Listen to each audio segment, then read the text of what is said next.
My daughter-in-law didn't ask. She didn't suggest. She called me and said, "Now that you've got a new house, my parents are moving in." Period. No conversation. No courtesy. Just a full-grown woman assigning her in-laws to my home like furniture delivery. I was quiet for 5 seconds, long enough for her to think I was weak. Then she added, "Just make sure they're comfortable." That's when I decided, if she was going to treat me like a doormat, I was going to show her what it feels like when the welcome mat gets pulled out from under you. The next day, when they pulled into my driveway, what they found waiting for them wasn't what they expected. Not even close. What happened next was rather unexpected. I will tell you everything. First, let me thank you for your continuous support. If you love stories like this one, support us by subscribing to this channel and comment where you are watching us from. It will be great to hear from you. Now let's jump into the details of what happened. I never wanted much. Not in the grand sense of things. While other men my age were chasing vacation homes, RVs, and stock tips, I just wanted peace. That's it. Not silence, not isolation, just peace. The kind where your shoulders finally drop without realizing they've been tense for 20 years. The kind where no one's expectations feel like a ticking clock above your head. That's why, after retiring from 38 years of being a high school principal, where every hallway conversation carried the weight of a lawsuit or a broken home, I bought myself a modest one-story ranch on the edge of town. It wasn't fancy. A white exterior with green shutters, a screened-in porch I could see myself growing old on, and a detached garage that was more sentimental than practical. But it was mine. Paid in full. No mortgage, no roommates, no noise. Just the sound of birds at 6:30 and the occasional creak in the floorboards when I poured myself coffee. My wife, Linda, would have loved it. She passed 2 years ago after a slow battle with breast cancer. Some days it still felt like she was on a long trip, the kind where she'd come back with one of those tacky fridge magnets and a story about how her suitcase nearly got lost. I kept her wind chimes on the porch. They didn't match anything, but I liked how they sang when the breeze came through the pine trees. I moved in on a Thursday. By Saturday morning, I had my bookshelves up, my favorite recliner angled just right for sunlight, and a simple dinner planned: pork chops and greens, something Linda used to make on Sundays. I was sipping sweet tea, flipping through the channels, and thinking maybe, just maybe, this chapter of my life might actually be peaceful. Then the phone rang. I looked down. It was Monica, my daughter-in-law. My stomach tightened. That girl never called me unless she wanted something. Derek, my son, had grown quieter over the years, his voice dulled by whatever dynamic they'd built. Monica was the mouth, the planner, the one who thought she could outmaneuver the world with a smile and a calendar invite. I answered. "Hello." Her voice was clipped, businesslike. "Hey, Charles. So now that you've moved into the new house, my parents are moving in with you." Period. Just like that. No greeting. No question. No context. Just a declaration of war disguised as logistics. I said nothing. My lips were parted slightly, but no sound came out. 5 full seconds of silence hung between us. I know because I counted each one. She broke it with a sugary tone, like icing over gravel. "Just make sure they're comfortable." I blinked, still processing the audacity of it all. Then I did something I hadn't done in a very long time. I pretended to agree. "All right," I said, steady. "I'll handle it." She hung up as if the matter was settled. And maybe it was, in her mind. Because Monica was the kind of woman who assumed that once she'd spoken something into existence, the world would adjust accordingly. She never asked. She announced. And Derek, well, I love my son, but he'd learned to survive in that dynamic by folding. The man used to stand 10 feet tall. Now he barely cleared his own shadow. I sat back in my chair, staring out the window, her voice still echoing. Period. The gall, the assumption, the entitlement. It wrapped around me like smoke, thick and suffocating. And yet beneath all that heat was something colder: disappointment. Because this wasn't new. It was just louder now. They'd ignored me when Linda was dying. Only came to the hospital twice. Said the drive was long. Never offered help. After the funeral, they left before dessert was served. Monica didn't shed a tear. She just asked if I'd be selling the house soon. And now, 2 years later, she saw a new house and thought, perfect, free assisted living. I stood slowly. My knees cracked. a reminder that time waits for no one. I walked to the back of the house and opened the door to the detached garage. It had potential, sure, but it was dusty, unfinished, and freezing cold. The windows hadn't been cleaned since the Bush administration. It had one working light bulb and a faded oil stain on the concrete. A raccoon probably lived in the ceiling. Still, I stared at it like a man sees a canvas. If Monica wanted her parents to move in, I'd welcome them with all the enthusiasm her command deserved. I didn't buy furniture. I didn't clean the place. I didn't even sweep. That night, I slept better than I had in months. The next day, around noon, a beige SUV with a U-Haul trailer backed into my driveway. I watched from the porch, sipping my coffee, wind chimes clinking behind me. Monica stepped out in heels like she was arriving at a charity brunch.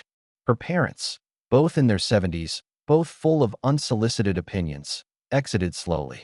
Her mother wore a full face of makeup and carried a purse like she was checking into a resort. Monica looked up at me. "Well, where's their room?" I smiled, motioning toward the garage. "Right this way." I led them down the path, opened the squeaky door, and stepped aside like a maitre d' at a five-star restaurant. They stared inside. Her father coughed. Her mother gasped. Monica blinked, stunned. "This?" she asked. I nodded. "You said they were moving in.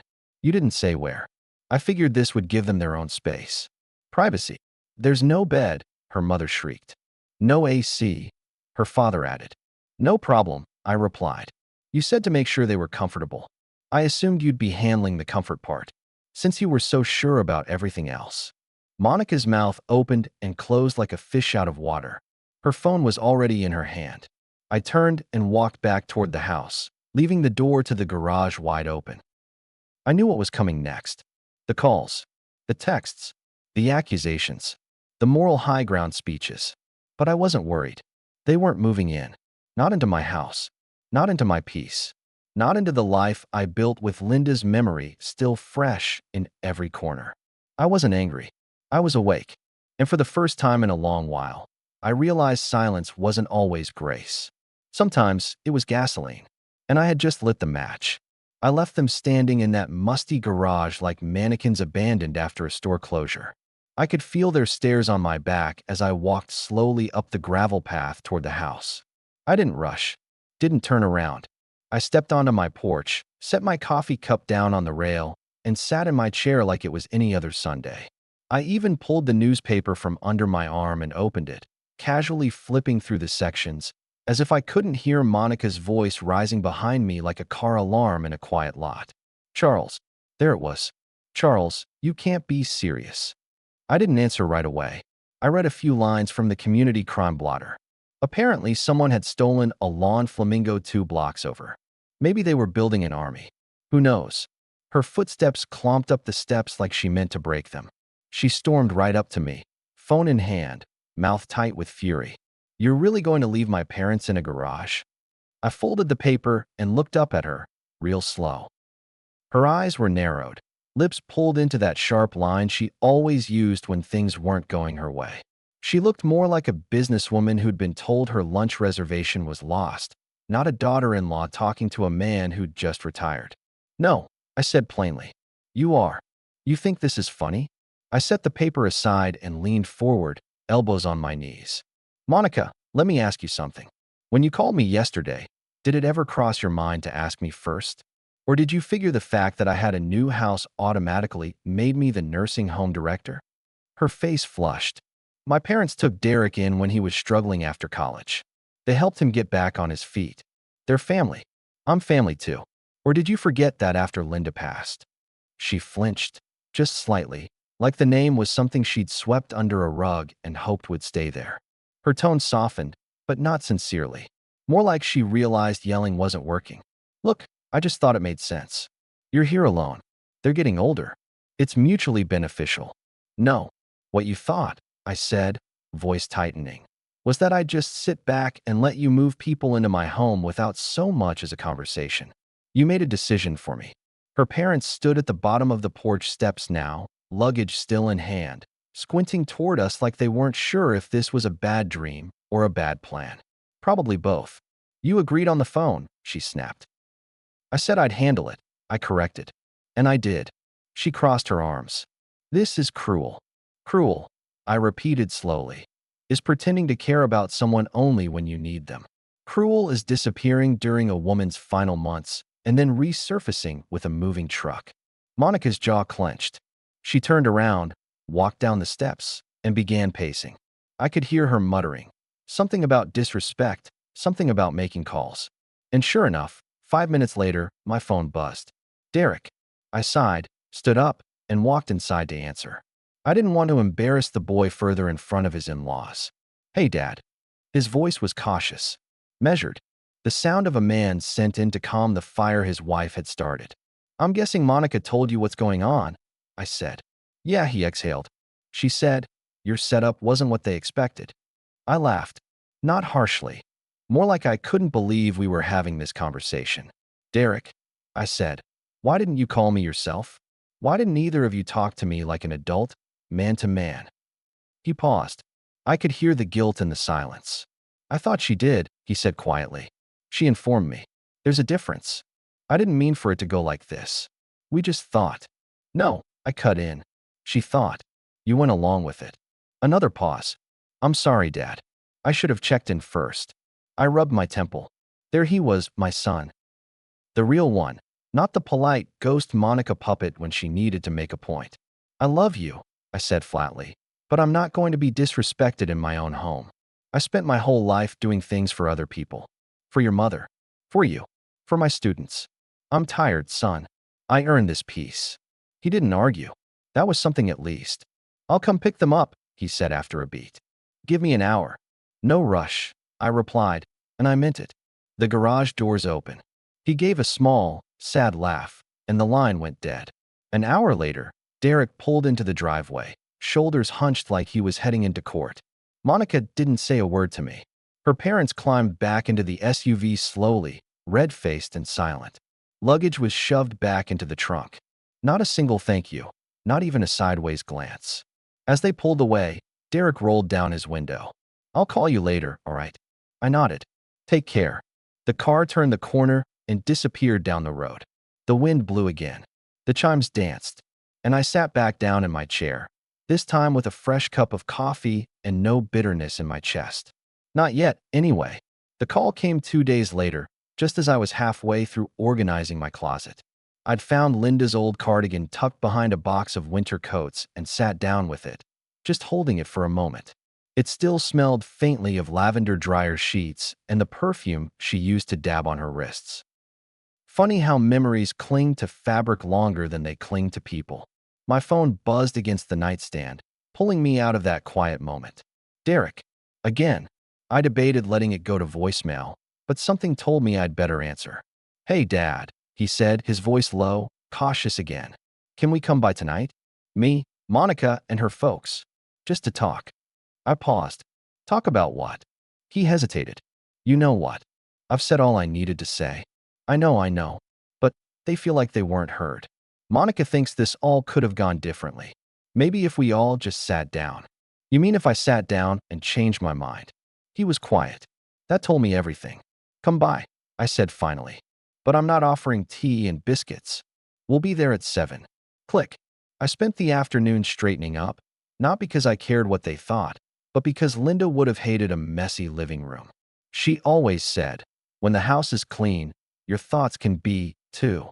So I vacuumed, dusted, even lit a candle. Lemongrass. Sharp and unforgiving, like the mood I was in. At 6:58, they pulled up. All 4 of them. I watched from the window as they stepped out. Monica leading the charge like a lawyer ready to cross-examine.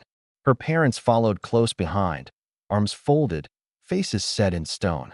Derek looked tired. Shoulders slumped, hands jammed in his jacket pockets like he'd rather be anywhere else. I opened the door and stepped aside without a word. Monica wasted no time.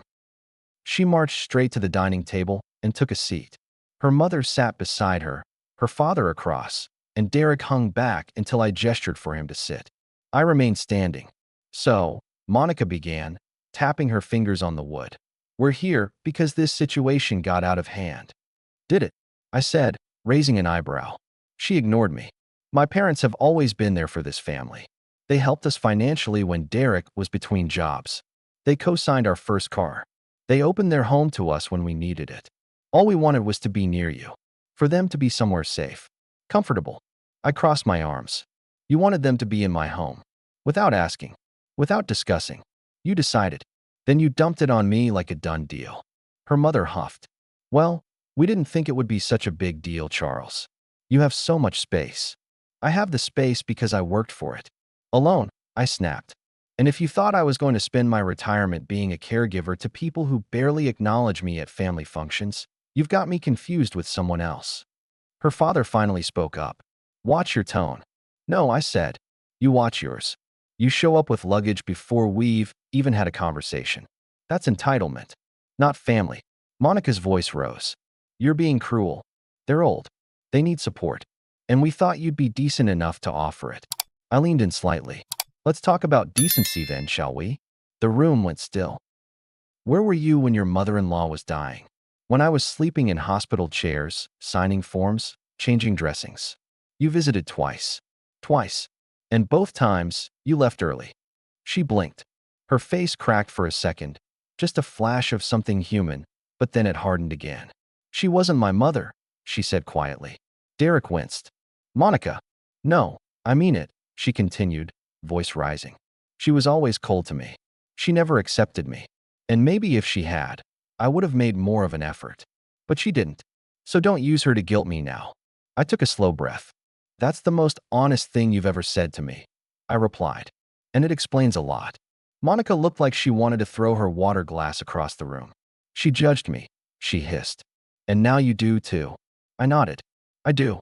I judge people who treat relationships like transactions, who assume kindness is something owed, who think family means they get to dictate how others live. Derek finally spoke. Can everyone just take a breath? His mother snapped. Don't take his side.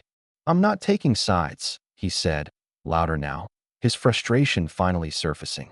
I'm trying to keep the peace, but every time we talk to Dad, I realize how one-sided this all is. We didn't ask. We didn't plan. We just assumed. That stunned Monica. Her eyes darted to him. You're blaming me? I'm saying we were wrong, he said firmly. There it was. A flicker of backbone. I let you push me into calling him. I let you decide. But Dad's right. This isn't our house. It's his. And if he doesn't want roommates, that's not cruelty. That's a boundary. Monica's face crumpled, then froze again. Her father stood up abruptly. Let's go. Her mother stood too, muttering something about being disrespected in their old age. Monica glared at Derek. You can ride home with him if you want. I'm done. She stomped out, heels clacking against the hardwood like gunshots. Her parents followed. Derek stood last, staring at the table, then at me. I'm sorry, Dad, he said. Really? For all of it? I nodded. You showed up today? That's more than most. He gave a half smile, then left. I stood alone in the silence that followed, the lemongrass candle still burning low on the counter. I exhaled slowly, like I'd been holding my breath since they walked in. I used to think gossip lived only in church lobbies and beauty salons, but these days it moves faster than light and quieter than air. You don't even hear it starting, you just feel the shift. One day, everyone's smiling, waving from their porch. The next, their smiles are tighter, eyes just a beat too quick to look away. You start getting text messages that start with just checking in, but end with sideways questions. The first came from Lorraine, a woman from church who always had a casserole in her freezer and a question in her pocket. Hey Charles, I heard your in-laws came by, and it didn't go well. Everything okay? I stared at the message for a long time before answering. Didn't realize it was public news. She responded with a laughing emoji and something about small towns and fast mouths. 2 more came that night. One from my cousin Dwight. You good, man? I heard Monica's folks are saying you kicked them out like stray dogs. And another from someone I hadn't spoken to since Linda's funeral. Sorry to hear about the drama. Family can be so ungrateful. That one, at least, was accurate. I didn't respond to most. I didn't need to. The truth has a way of sitting quietly while lies do all the running. I let people think what they wanted. If they believed Monica's version, that I was some bitter old man who turned away 2 helpless seniors, so be it. I didn't owe anyone a rebuttal. What I owed was to myself. My peace. My boundaries. My God. If you'll excuse the language, I had finally grown a backbone, and I wasn't about to apologize for it. But I won't lie to you, it stung. It stung that people believed her, that they heard her voice first and louder. And maybe part of me, deep down, expected someone, anyone, to say, wait, that doesn't sound like Charles. But most didn't, until Gloria showed up. Now, Gloria is Linda's older sister, 7 years older, and just as fiery as Linda was gentle. She was the kind of woman who wore red lipstick to the grocery store and could get a person with a sentence if they crossed her wrong. We never saw eye to eye, but she loved her sister more than life itself, and for that, I respected her. She showed up on a Friday evening, unannounced. I was on the porch, sipping my usual, the sky starting to pink in at the edges. Her old Buick crunched up the gravel, and she stepped out like a woman on a mission. "I heard you finally grew a pair," she said by way of greeting. I blinked. "Good evening to you, too, Gloria." She climbed the porch steps, sat beside me, and pulled a flask from her purse. "Don't worry. It's tea. I'm not the wild child you remember." We sat in silence for a moment before she spoke again. "I heard Monica's been running her mouth around town." I didn't respond. "She's always been that way," Gloria continued. "Talks like the world owes her something. Like being loud is the same as being right." I glanced at her. "You never liked her much." She gave a dry laugh. "Your wife didn't either. She just never said it out loud." That made me go still. I had my suspicions, of course. Linda never spoke ill of anyone. But there were moments, quiet sighs, long pauses after phone calls, that told me more than words ever could. "Why are you really here, Gloria?" I asked. She turned to me, softer now. "Because you finally stood up for yourself. And I wanted to say I'm proud of you." That caught me off guard. "You?" I said. "Proud of me?" She nodded. "You always try to play peacekeeper. Always biting your tongue. I used to think you were spineless, Charles. But now I see. You were just patient. Too patient." I let her words sink in. Then I said something I didn't expect. "I thought keeping the peace was love." She gave me a look, sad and knowing. Peace without honesty isn't peace. It's just pretending. We sat there a while longer, watching the sky bleed into stars. She didn't stay long. Said what she came to say, then left like the wind. But her words settled into me like roots. The next few days were quieter. No calls. No new rumors. At least none that made it back to me. I started returning to my usual routines. Reading in the mornings, tending to the patch of garden Linda used to love, watching old westerns at night.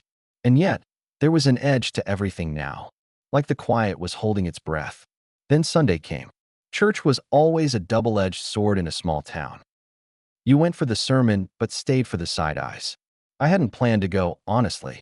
I'd skipped the last few weeks, not in protest, just out of fatigue. But something told me I needed to show up. I wore my best suit. Not to impress, just to remind them I was still here. Still standing. When I walked in, heads turned. Some nodded. Others didn't. A few leaned toward each other, whispering behind hymnals. I ignored them all. Pastor Dale, bless him, caught my eye as I entered. Gave a subtle nod. Then he preached a sermon on boundaries. On how even Jesus took time away from the crowd to rest, to pray, to be alone. I wondered if he'd heard the rumors too. Or maybe God just knew I needed that message. After the service, a few folks approached. A woman I barely knew said, "You did what was right." Another man I'd taught years ago added, "My dad let folks walk all over him." You didn't. Respect. Not everyone said something. But the ones who did, they mattered more than the rest. I should have known she wasn't done. People like Monica never let go when they're losing, especially when they're used to winning through noise and pressure. She was like a leaky faucet in a quiet house. You try to ignore it, but eventually, that drip, drip, drip breaks your will. It was a Tuesday afternoon when she came back. No warning. No call. Just the sudden screech of tires on my gravel, followed by the unmistakable slamming of SUV doors. I looked up from my paper, and there she was. Monica, her parents in tow, and Derek walking behind them like he'd just been subpoenaed. I stayed seated. She marched right up to my porch and pointed a finger like she was laying claim to a piece of property. "We need to talk." I didn't move. "Seems like you're more interested in declaring." Derek stepped forward, voice low. "Dad, just give her a few minutes." I looked at my son, really looked. He was worn down. Eyes tired, jaw tight. You could see the fight in his body, but not in his eyes. He wasn't here because he believed in this confrontation. He was here because he was dragged. 5 minutes, I said. She didn't wait. She launched. You embarrassed my family. You humiliated us. You made them look like freeloaders and made me out to be some villain. I didn't have to make you look like anything, I said flatly. You did that yourself. Her father stepped in, voice trembling with indignation. You think this is funny? We raised that boy, took him in, and this is the thanks we get. Derek opened his mouth, but I beat him to it. Raising Derek isn't a debt I owe you for life, I said, standing now. You helped him, yes, and he's grateful, but don't twist that into a lifelong lease on my house. Monica's mother chimed in next. You're selfish, Charles, living in this big house alone while we struggle. I turned, walked inside calmly, and returned with a manila folder. I handed it to Monica. You think I'm selfish? Good. Here's something selfish people do. They prepare. She opened the folder, eyebrows furrowing. Inside was a typed letter outlining the legal boundaries of my property, a notarized statement declaring I would not be accepting housemates of any kind, and a copy of a pending restraining order, and signed, but filled out. What the hell is this? She snapped. Insurance, I said, against future uninvited moves, manipulation, and your mouth.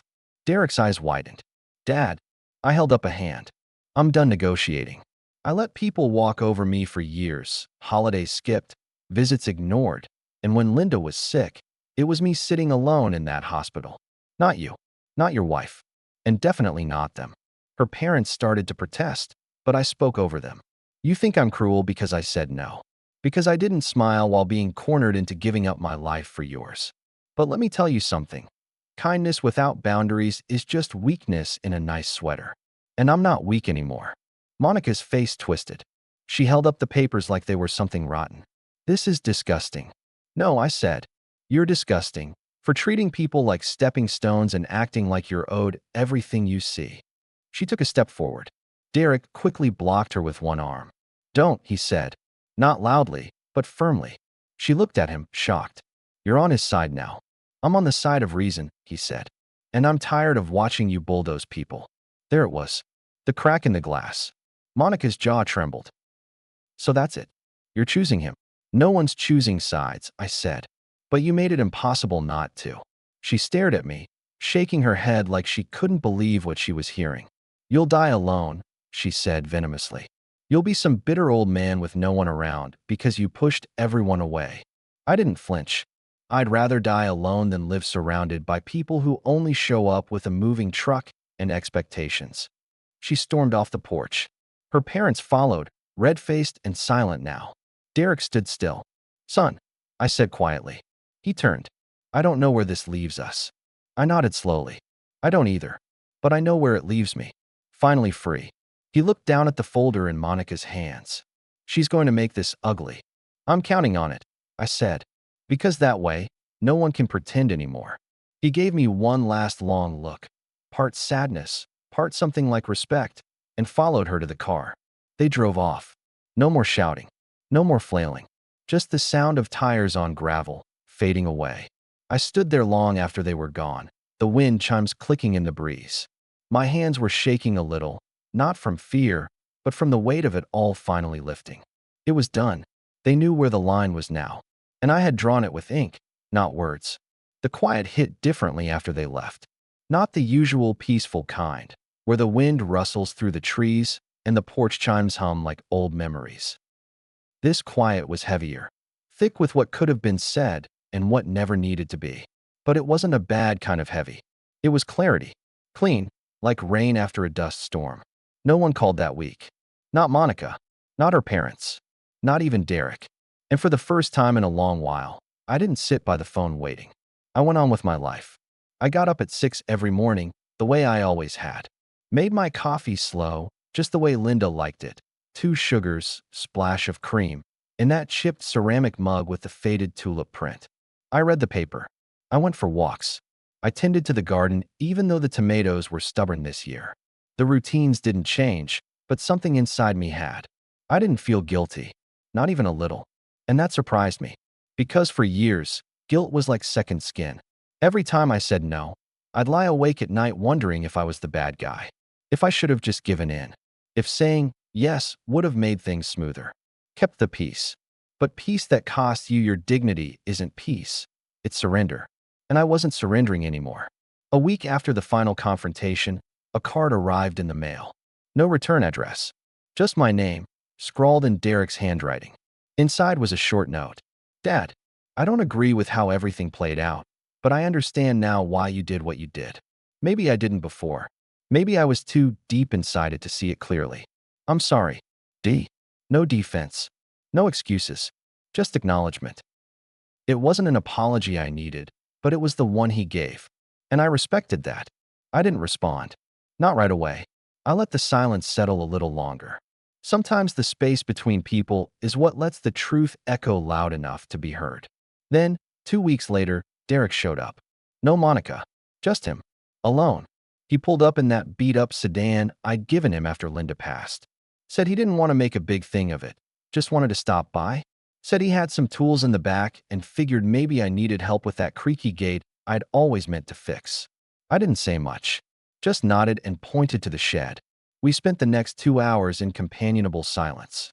Him unscrewing hinges, me holding the frame steady. At one point he looked up and said, "This place is good for you." I nodded. "It is." He hesitated. "I think it scares Monica. That you're content without us." I looked him in the eye. Then maybe she should ask herself why she expected me to need her so badly. He didn't argue. We didn't talk about Monica after that. We didn't need to. When he left, he didn't say goodbye. Just gave a small wave and said, "I'll come by next week. Got some extra gravel in my trunk. We can fix the driveway dips." I nodded again. "Bring your own coffee. I'm not babysitting." He laughed. "Fair enough." The following Sunday, I sat on the porch with a book in my lap and the late sun warming my knees. The chimes danced above me, and the breeze carried the scent of cut grass and the faintest hint of autumn coming in. I wasn't angry anymore. I wasn't even bitter. Just still. Not everyone gets to stand up for themselves. Not everyone breaks the cycle. And when you finally do, people don't applaud. They judge. They whisper. They distance themselves. But that's okay. Because the people who remain, the ones who choose to see you fully, not just how useful you are to them, those are the ones worth keeping. I didn't need a house full of people who resented me for saying no. I needed space to remember who I was before I let everyone else decide for me. Linda would have been proud of that. And so was I. Some people will only see your value when you're convenient to them. And when you finally say enough, they'll paint you as the villain. But standing up for yourself, especially to family, doesn't make you cruel. It makes you clear. So if you've ever drawn a hard line and faced backlash for it, you're not alone. Share your story in the comments. Let's talk about the boundaries that saved us, even when no one clapped when we built them.